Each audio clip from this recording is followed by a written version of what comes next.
നമസ്തേ. കഴിഞ്ഞ 2 വീഡിയോകളിൽ നമ്മൾ ഒവേറിയൻ ഹെൽത്തിനെ കുറിച്ചും PCODയെ കുറിച്ചും സംസാരിച്ചു. ഇന്ന് നമ്മൾക്ക് ഒവേറിയൻ സിസ്റ്റ് എന്താണെന്നുള്ളതും എൻഡോമെട്രിയോസിസ് എന്ന കണ്ടീഷൻ എന്താണെന്നുള്ളതും മനസ്സിലാക്കാം. നേരത്തെ പറഞ്ഞ പോലെ തന്നെ ശരീരത്തിൽ 2 ഓവറീസ് ഉണ്ട്. ഓവറിയിൽ ഉണ്ടാകുന്ന കുമിളകൾ, അതായത് വെള്ളം നിറഞ്ഞ കാവിറ്റിക്കാണ് നമ്മൾ ഒവേറിയൻ സിസ്റ്റ് എന്ന് പറയുക. നോർമലി നമ്മൾക്ക് ഓവറിക്കുള്ളിൽ മെൻസസ് ആയതിനു ശേഷം ഫങ്ഷണൽ സിസ്റ്റ് ഉണ്ടാവും. അതിനുശേഷം കോർപ്പസ് ല്യൂട്ടിയൽ സിസ്റ്റ്, അതായത് റെസിഡുവൽ സിസ്റ്റ് ആയിട്ട് കോർപ്പസ് ല്യൂട്ടിയം സിസ്റ്റ് കാണാറുണ്ട്. ഇത് 2 ഫങ്ഷണൽ സിസ്റ്റിന്റെ വകഭേദത്തിൽ വരുന്ന സിസ്റ്റുകളാണ്.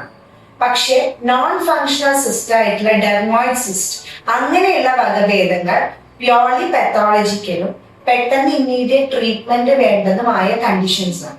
ഇനി ഞാൻ പറഞ്ഞ പോലെ ഈ കാവിറ്റിക്കുള്ളിൽ വെള്ളം മാത്രമല്ല, ബ്ലഡ് നിറയാം. അപ്പോൾ അതിനെ നമുക്ക് ഹെമറേജിക് സിസ്റ്റ് എന്ന് പറയേണ്ടി വരും.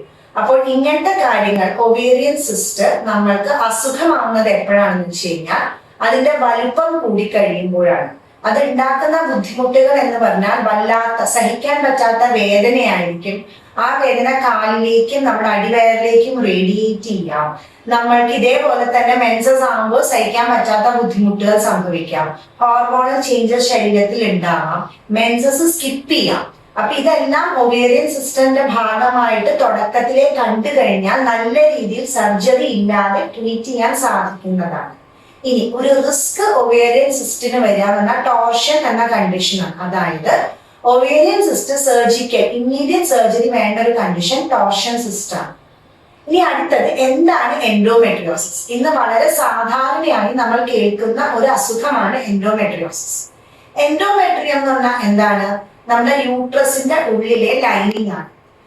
ആ എൻഡോമെട്രിയം യൂട്രസിന്റെ ഉള്ളിൽ നോർമൽ തിക്നെസ്സിൽ നോർമൽ ആയിട്ടുള്ളപ്പോഴാണ് നമ്മുടെ ബോഡിക്ക് പ്രൊട്ടക്ഷൻ ആണ്.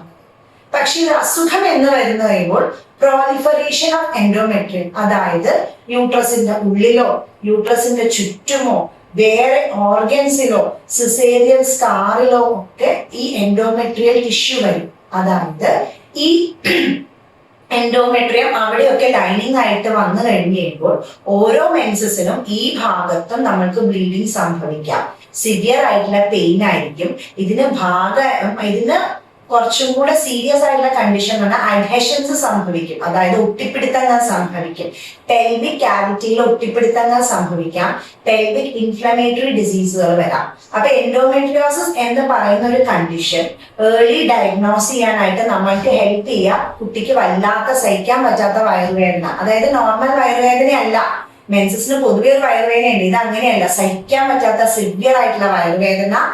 ഈ മെൻസ്ട്രൽ ടൈമിൽ പാർട്ടിലൊക്കെ ബ്ലീഡിങ് സംഭവിക്കാം. കുട്ടിക്ക് ഹോർമോണൽ ചേഞ്ചസ് ഉണ്ടാവാം. അപ്പോൾ നമ്മൾ അങ്ങനത്തെ കുട്ടികളെ കേസ് എടുത്തു നോക്കി എന്താണ് ഇതിന് കാരണം എന്ന് നോക്കി നല്ല രീതിയിൽ ട്രീറ്റ് ചെയ്താൽ എൻഡോമെട്രിയോസിസ് എന്ന് പറയുന്ന കണ്ടീഷൻ ഹോമിയോപ്പത്തിക്കലി മാനേജബിൾ ആണ്. Thank you.